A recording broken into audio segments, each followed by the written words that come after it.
Welcome to episode 31 of I Thought I Knew How, a podcast about knitting and life and all sorts. I'm your host, Anne Frost, and this episode was recorded on April 9th, 2020. Today we're going to talk about some progress on the Master Hand Knitter program. What? Yeah. Quarantine has been good for some things. I'll report my progress on the Winded Up KnitAlong, share some info on some online classes that are out there, and of course, some music. So let's get started. You guys, I have dusted off my Master Hand Knitter program and started working on it properly again. Or rather, I have fixed up what has already been done, and I'm poised and ready to move forward. The essay is done, finished, cited properly.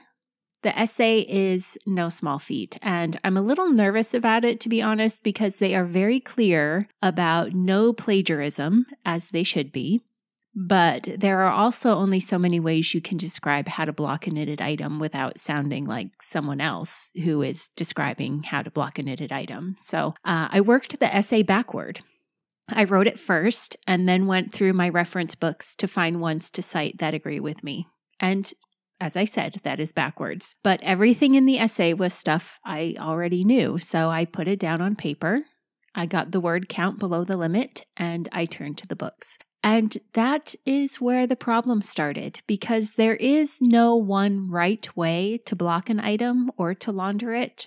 There are ways that people prefer to do those things, and sometimes those ways agree with one another, and sometimes those ways are in direct conflict with one another. Like when we're talking about the water temperature for washing wool. Some say it doesn't matter as long as the wash water and rinse water are the same temperature. Some say that the wash and first rinse should be cold, and any subsequent rinses that it needs can be in warmer water. Some are pro-cold water for everything, and some are pro-hot water. There are reputable sources saying to store your wool in enclosed spaces, and ones that say bright, airy spaces are less attractive to moths. So really, with this essay on blocking and caring for knits, I had to fall back on just what seems like the most correct information and what has worked for me and go with that. In the Master Hand Knitter Ravelry group, there was a comment from someone in the know to the effect that someone who reads your essay should have a good idea of how to block and care for knits. So I tried to not get too bogged down in details and just give a general overview of the concepts.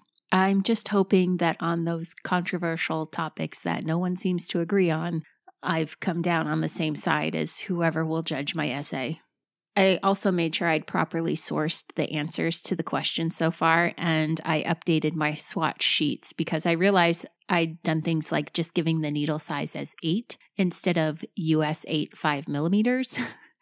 So that's where I am now, and I'll be working on the project for a few hours every day, at least until social distancing is no longer a thing, but hopefully until I actually finish and send it all in for judging.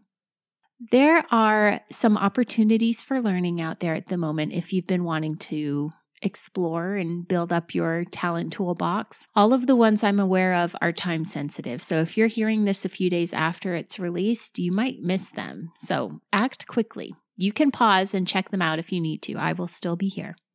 One is KnitStars. KnitStars is usually released as seasons, with each season made up of 8 to 11 sessions with the big names of the knitting universe teaching you something about knitting. So, for instance, Mary Jane Mucklestone does a class on Fair Isle knitting and color. Anne Budd does a class on steeking and adding zippers and buttons. Arnie and Carlos teach a class in Norwegian colorwork and Norwegian knit and purl. The classes are broken into segments, and altogether, each class is a few hours. There are 4 seasons out already and a 5th on the way. It's all very well produced with great lighting and sound. KnitStars had been recommended to me by a few people, so I was really excited to get the chance to give them a try because while all this COVID stuff is going on, they are releasing 1 class per week for free. So they started with the class by Anne and Kay of Mason-Dixon Knitting, and I enjoyed that one because it felt like having a nice chat with them about knitting happiness, and it just felt cozy and friendly. The next class they released was about finishing with Megan Fernandez, who is one of the editors of Pom Pom Quarterly, and it was fine. I mean, she mostly gave good information. I disagree with her method for weaving in ends, but if it works for her, okay. But also, it was all information I could have gotten for free on YouTube. This last week, the free class was Beta Jazik and was billed as hacks for choosing colors and combining colors and styling your knits. Of the three, this is the one that got me most excited because I wouldn't say I struggle with colors, but I would like to be more confident in choosing colors. And so I was very excited to go over and watch the class. Beta is the owner of Hedgehog Fibers, and the course basically boiled down to take one of our hand-dyed speckled yarns, pick one of the speckled colors in the yarn, and pair it with that color over and over and over again. Eventually, in one of the last sessions, she recommended a color wheel to help with picking complementary colors and observed that if you gather a rainbow of colors and remove one of them, the resulting group of colors will be more visually appealing in a garment. That is literally everything there is to learn from that class. I just saved you a couple of hours. Do I sound a little grumpy? I wouldn't say I'm grumpy. I'm more disappointed. I love the premise of KnitStars, but so far the 3 free classes have been exactly equivalent to what I would pay for them. They were chat with friends, YouTube level tutorials, and relatively useless information. All of that said, I will continue to watch the free releases because they are free and because there are some listed in the seasons that sound like they would actually be really helpful to watch. I guess I'm just a little baffled by the choices of freebies KnitStars has been offering. None of them makes me want to spend $229 per season. I don't like giving negative reviews. I did enjoy the chatty nature of the Mason-Dixon release, and Megan Fernandez's sessions wasn't bad. It just didn't give me any information I can't get for free. I am really baffled by the Beta Jazik release, but it was a freebie, so I'm not out anything other than the 90 minutes of my time. My hope is that future releases will be more useful and that overall the seasons are worth their price tag. I just haven't seen evidence of it yet. The other learning opportunity out there at the moment is much better. MyBluPrint.com, that's my BluPrint.com, leave the E off the blue, is offering all of their classes for free until April 16th. That's the Thursday after this episode comes out, so act quickly. Although they have already extended the date once, so maybe they'll bump it a little later too. This is the site that used to be Craftsy, but was bought out and rebranded. They offer classes in fiber and fabric crafts, food, various forms of art like drawing, photography, writing, paper crafts, and jewelry making, and things like woodworking and fitness. Some of the classes are just 1 episode type classes, and others can be multiple episodes and take several hours to watch. Typically, the classes are in the neighborhood of $40, but they often have 50% off sale, and some of them are even offered for free. My daughter learned a lot of her sewing skills through BluPrint classes, and I had them watch some of the kitchen classes like knife safety as part of their home ec homeschooling. Focusing in on the knitting section though, the classes range from knit-alongs where a designer will take you step by step through a pattern to general technique videos like finishing techniques or Portuguese knitting or what have you. There is a lot of variety and you get the same well-produced quality of KnitStars, but you can focus in on just the techniques you want to learn rather than buying a whole season that may contain a lot of stuff you're not interested in, or that is just too basic, or maybe even too advanced for you. The classes actually have difficulty ratings on them so you know what you're getting into, and I found that every class I've purchased through my BluPrint has been informative and helpful. As I said, they are free until this Thursday, April 16th, 2020, unless they extend the date again. So go over and check them out. The website is MyBluPrint, blue spelt BLU with no E.com. Finally, Terri Spins, who was on an episode a few weeks back, is offering one-on-one online spinning lessons. Terri normally teaches at guild meetings and fiber festivals and shops and knit nights, but while we are all stuck inside, she is offering to teach online. Normally, she charges $25 an hour, but she is offering her time at $10 an hour while social distancing continues. And if you are in a financial crunch, she said she is willing to work something out. If you are interested in learning from Terri, find her on Facebook or Instagram as Terri Spins. That's Terri Spins. And of course, all the links for this stuff will be in the show notes at ithoughtIknewhow.familypodcasts.com. Let's have a break for a song. I'm turning back to an artist that I brought to you last season named Mae Klingler. I'm partial to quirky singers, and I like Mae because she has an unusual voice, but I also like her lyrics and the attention she puts into her music. This first song is called Minefield.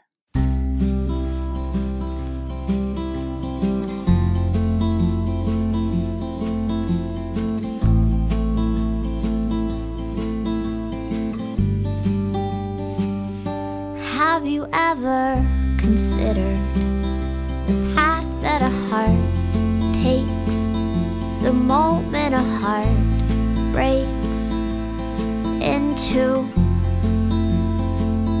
It changes the landscape and makes it a namesake. Forever it carries the name of the one. Love is a minefield, a perfectly fine feeling that turns on a dime, sealing the fate of two. The earth becomes mute, and silence pays tribute. Trees become soldiers, lovesick turns sober. Gravity comforts a heart that's outnumbered. The head is a drunkard, and silence is thunder.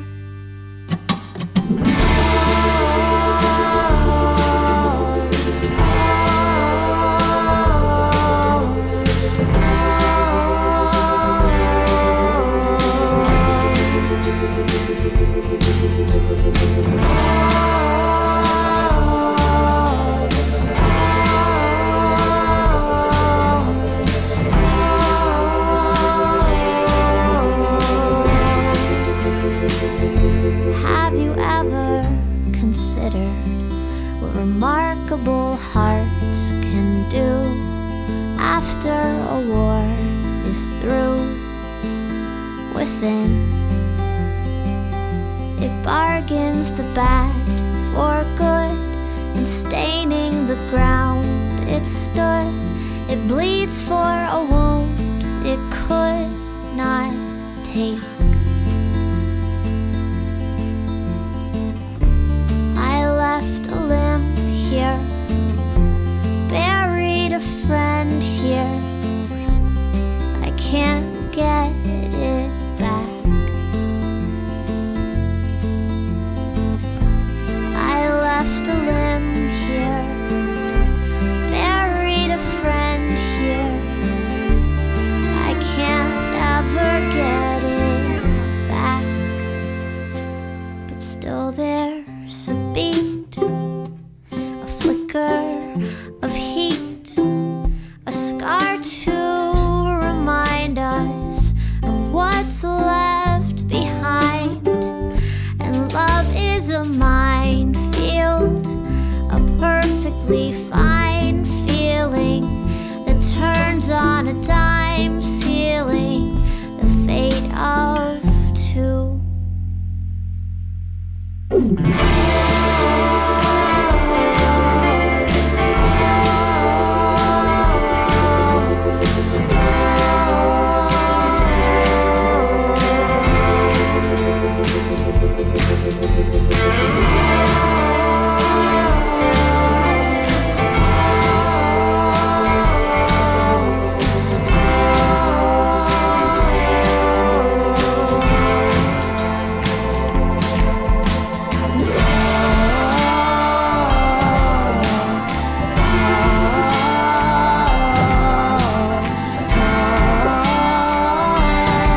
Before I go any further, I'd like to thank Skater Nan, Mom Park 18, and SSK Graves for the kind comments they left when they reviewed the podcast on iTunes. If you haven't heard me thank you for leaving a comment with your review, it might be because you're an overseas listener using a different iTunes store. I can only see the rating and reviews on my podcast in the American store. So if you have gone to the trouble to leave a star rating and review as an overseas listener, I'm actually really sorry that I can't see it, but I want you to know that I appreciate it nonetheless.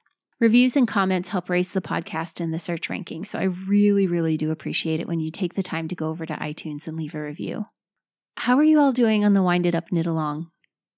I am plowing through my knitting layaway, but before I tell you about that, let's quickly review what the Knit Along is. The Winded Up Knit Along is meant to help us get through our unfinished objects. To enter, you need to dig out all of your unfinished objects and take a starter photo of them. Just one picture of all of them together. Post the photo to the Winded Up thread in the I Thought I Knew How podcast group on Facebook. Then decide how you're going to wind them up. Are you going to do what you need to finish them?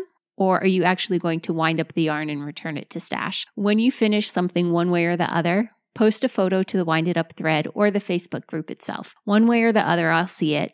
You have to post your starter photo to enter, and you have to post at least one finished or unwound project to the group. But each project photo you post gets you one entry toward one of our prizes, which includes stitch markers from me, project bags from Prairie Bag Works and Ashcroft Makers, one of several prize packs from Knitter's Pride of their circular needles, interchangeable needles, or row counter rings, and 5 skeins of Perfection Sport from Kramer Yarns in the color of the winner's choosing. All told, there are 13 prizes available, so we will have lots of winners. The Knit-Along ends April 30th, 2020, and I'll announce the winners on May 1st, 2020. So how am I doing? Last episode, I told you about my 10 knitting layaway projects, and actually I miscounted and had 11, but since then I found another, so I really had 12. But now, 2 weeks later, I have only 3 of those original projects left, and I have cast on another. 5 of the projects are off the needles because I finished them. If you want to open Ravelry, if you're by your computer, you can take a look at the ones that I have finished if you search for me by my username, I Thought I Knew How.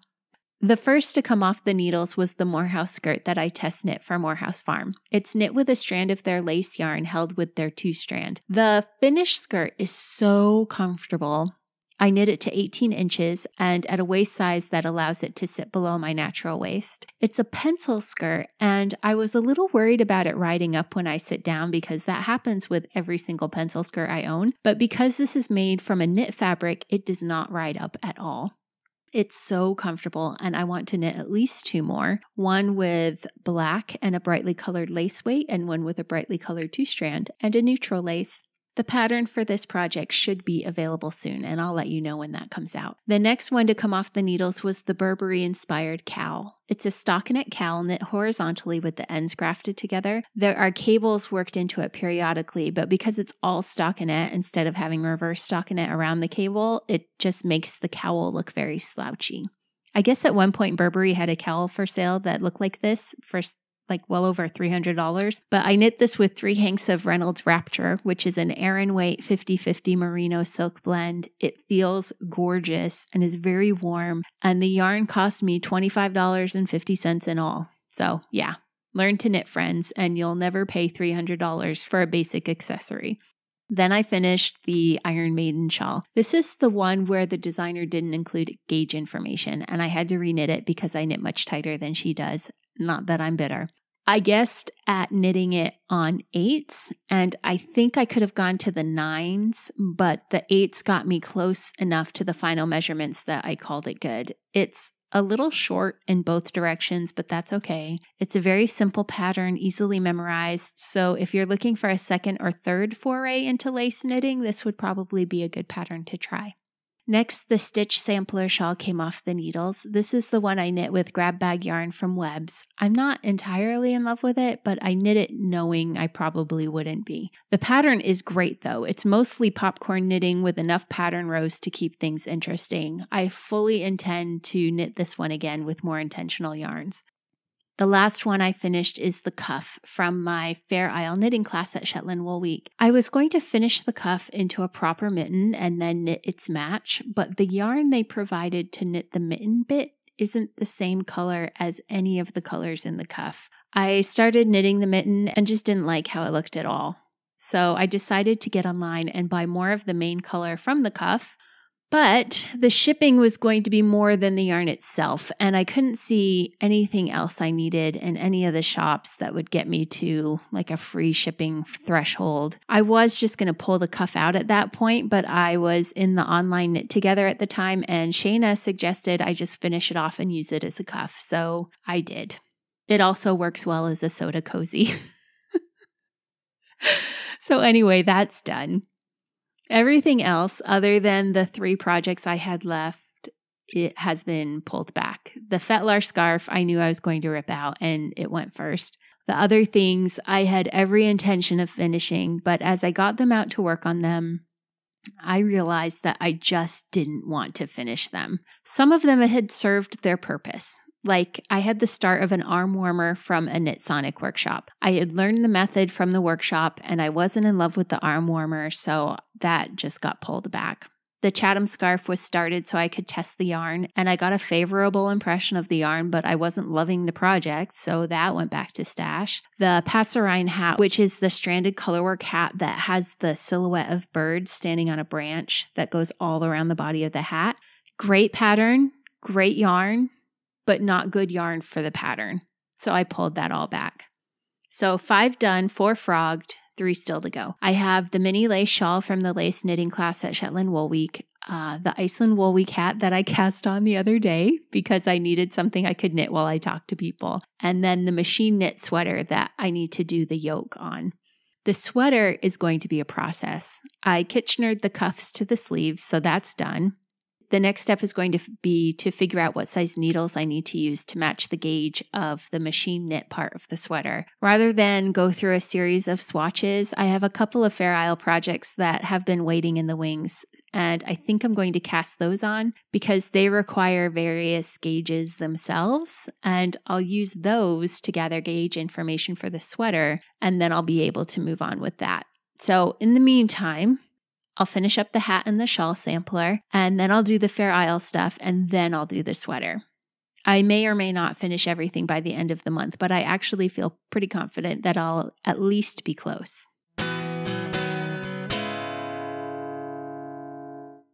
I haven't even talked about Dropz detergent in the last few episodes, I don't think, but people have still been looking for the code to use them. Thank you to those who have, because your purchase of Dropz helps to keep the show running. I am still using them and have been for over 2 years now. Their concentrated detergent pods are roughly half the price per load as major brands, and they get the job done. They only use cardboard packaging too, so you'll be doing your part to cut back on single-use plastic in the environment. And what's awesome in times like this is the company makes sure that they keep deliveries coming. Even when the stores are selling out of things, I know my subscription order of detergent will arrive when I need it. Have you ever had an issue with detergent pods that don't dissolve completely in cold water washes? You end up with this kind of weird gunk on your clothes when it comes out of the dryer. They've even got a fix for that. With your first order, add their pod pouch to your order. It's a little zippered pouch that will hold the pod, so the detergent will come out, but any bits of the pod that doesn't dissolve stays in the pouch, and you don't get any of that gunk on your clothes. I've told you before how much I love their customer service staff. They are the only company I have ever dealt with where I actually get excited to chat with one of their customer service people. They are unfailingly chipper. Give Dropz a try with my link and you'll get a discount on your first monthly order, and Dropz will send me a contribution to help with the show at no cost to you. The link is tinyurl.com/Dropz. That's tinyurl.com/DROPPS. Take one more thing off your to-do list by ordering detergent to your door at tinyurl.com/Dropz. We have a Rails to Trails path just a few doors down from my house, and I've been out there a lot now that spring is here. The part I run on is split between a section that goes through the woods and a section that goes along the road. I love the forest section. I was out there the other day and I saw a white-tailed deer. I would not have noticed it at all, but it spooked and ran along the trail a bit and then down to the vernal pond where I recorded the frogs a few weeks ago. And we stood still for a bit and had a staring competition until I decided to let it win and continued on my way. Can we just marvel at the fact for a moment that white-tailed deer still exist? When they run, they lift their tail, the underside of which is like a white flag, and then their whole back end is white. I don't understand how predators have not just wiped them all out, but somehow they survive, and we're lucky they do. They are so graceful. It always takes my breath away when I see them running through the woods. I saw a bit of half-buried trash one day and pulled it up to take home and throw away, and out popped a hibernating toad along with it. I got him reburied before I moved on. And then one morning, I nearly stepped on a baby tortoise. It was only about 2 inches across. It was so cute. I got it moved back over into the leaf litter off the trail before someone came along and smushed it. I have also seen muddy bear footprints on the pavement, but luckily no bears. In the 1800s, this area was all farmland, and before it was a walking path, the path was a railroad, and before it was a railroad, it was a canal system. The trees that had been here when the settlers arrived had been cleared to make way for all of those uses. They have come back in the last 100 years or so and are the types that grow tall and straight. There are only a few here and there that have been around for ages, with trunks too big to wrap your arms around and gnarled bark that would make you reluctant to try. When storms come through, the newer trees drop branches all over the path, and I don't mind because I use it as an opportunity to do some squats, to pick them up, and I throw them off the path to clear the way for the bikers. The genuinely old trees, though, are starting to give. There are a few that have lost sections that have split away and collapsed into the forest. The rest of the tree carries on with its side exposed to insects and the weather, and you know that it might hang in there another 10 years or so, but its time is numbered. Sometimes the entire tree will topple. After an exceptionally powerful storm last summer, an old sugar maple fell across the path. It was far enough away that the trunk was all to the side of the path, but the branches completely cut off the path. The town had to send someone out, and they just cut off the branches. They didn't remove the entire tree. They just chopped it back enough to clear the path and then the 4 foot or so space that they keep clear along the side. But the tree that had stood there, most likely for 300 years or more, had been reduced to a massive log resting on its side with maybe 10%, 20% of its roots still in the ground. The rest were dangling in the air at the end of the log. It's been so depressing to see it like that. All the history it lived through in this area, and now it was just a log at the side of a walking path with its roots exposed to the world. Is it weird that I felt embarrassed for it? Probably. I mean, really, who gets embarrassed for a tree? But that is how I felt about it. I try to avoid looking at it when I went by, the poor thing. So I didn't notice what was happening with the fallen tree, the log at the side of the path, until the other day. It was a fine morning with blue skies and sunshine and a gentle breeze, and I forgot to be embarrassed for the tree. I was taking in all of that fine spring day after the long gray winter, and I saw for the first time that the log was no longer a log. It had already started sending out shoots from the top of its cut trunk, from the sides of the log. They were already long, 3 feet or more, stretching straight toward the sky, and while the trees around it are still hiding their leaves in tight red buds, waiting for their covers to be knocked free by the spring rains, the leaves on the shoots were already pale green and unfurling, taking in the sunshine and working hard to breathe life back into the log that was now a tree again. The roots that seemed so awkwardly exposed distracted me from the roots that were still buried in the earth, drawing in the water and nutrients that the tree needed to heal. I know there are so many out there right now who are feeling like the fallen tree. People who had been living their lives quite happily until the storm came and knocked them over, followed by chainsaws coming to deal the final blow. And now they find themselves waiting, bare, wondering what happened and what will happen next. But remember the tree. Remember that spring always comes again. Draw on the roots that you have left. Try sending out shoots where you can and let the sun shine on them. We will all become trees again. This is not our new normal. This is our temporary normal. And we will be trees again. Our next song is one about progress and moving forward without looking back. It's Mae Klingler again with Dragons.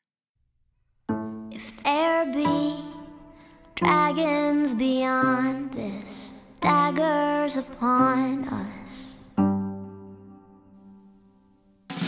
I'll keep my eyes upon us. You'll keep me honest. When we see trouble before us, liars in chorus, we see hope in the darkness, a life left to harness.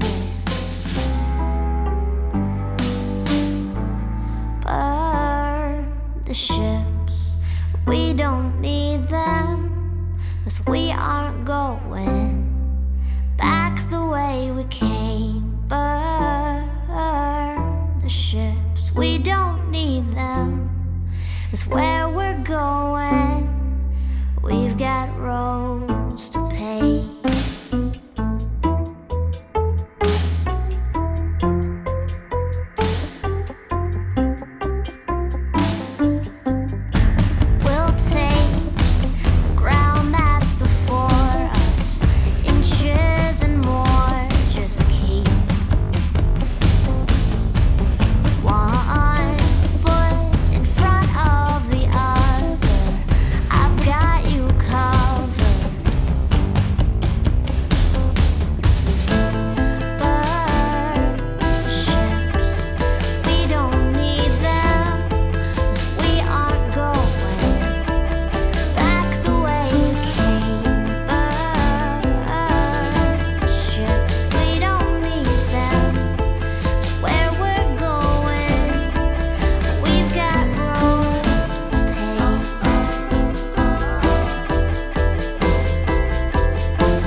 A few more things before I go. First, I'm still waiting on all my yarn from Shetland so I can knit Katie's Kep, the Shetland wool we cap for this year. I posted something in the Facebook group about how it's a great project for color experimentation if you want to go look for that. And I may just cast on with stash yarn if my yarn doesn't arrive in the next week or so. I did hear back that I am in line to get some of the yarn from Shetland Handspun, but she is overwhelmed with orders right now, so I'm being very, very patient about that. If everything opens up again in the next month or so, and I am optimistic that it will, I will be doing trivia at the Morehouse Open Farm Day on June 6th. For a $5 donation to the Shetland MRI Scanner Appeal, you can enter the knitting trivia contest to possibly win a gift certificate to Morehouse Farm. There will be a lot of other things going on that day, including an opportunity to challenge another farm who has tried to get the record for the most people knitting in the presence of sheep. They only had like 32 people or something like that. I'm pretty sure we can beat them. I've also been invited to go to Knit New Haven on June 13th for Worldwide Knit in Public Day, where I will have a little information table about the MRI Mackers and the Shetland MRI Scanner Appeal. So come say hi there. As far as I know, both of those things are still going through, but more information about them will come in time. Sadly, I did hear today, and I assume it will be widely known publicly by the time this releases, that the I-91 shop hop scheduled for the end of June has been canceled. I am very bummed about that because it's not scheduled until the end of June, and I'd hoped they'd put off the decision until mid-May at least, but here we are. It is very important that we support the little guys while this is going on. Please look to your local yarn shop for ways to buy from them safely while we are dealing with the pandemic. If your local yarn store is well and truly shut, you can use mine at tinyurl.com/eweandyou. That's EWEANDYOU. Or there is a Facebook group that just started called Save the Local Yarn Shop. You can join up there and look for a smaller shop to order from. Finally, I know that as the days roll on, the temptation will be to loosen up again on hand washing and self-isolation. Please remember to take caution and do your bit to flatten the curve. It looks like we are getting close to stemming the rise of infections out there, but that won't continue if we get lazy about it. Some of you have been in touch to let me know that you've been exposed or you've had family members exposed. I am so sorry you are having to deal with that. To you and to our listeners on the front lines, whether you are medical workers, cleaning staff, maintenance, grocery workers, delivery drivers, whatever essential staff you might be, please know that we are actively praying for you and sending healing thoughts your way. Everyone, please do all you can to take care of yourselves and your loved ones, and know again that this is not our new normal. This is our temporary normal, and spring will come again. Thank you for listening and knitting with me for a bit. If you'd like to support the show, please visit patreon.com/IThoughtIKnewHow to make a monthly pledge, or consider making a purchase from one of our sponsors on the website, IThoughtIKnewHow.familypodcasts.com, where you can also find the show notes for each episode, or you can help out by leaving a 5-star review and kind comments wherever you listen to this podcast, and tell your friends about it. Find me on my social media accounts as I Thought I Knew How, except on Twitter where it's just Thought I Knew How. The groups on Ravelry and Facebook are both called I Thought I Knew How Podcast. Until next time, may you be blessed with stitches that never drop, yarn without joins, plenty of time to knit, and good health.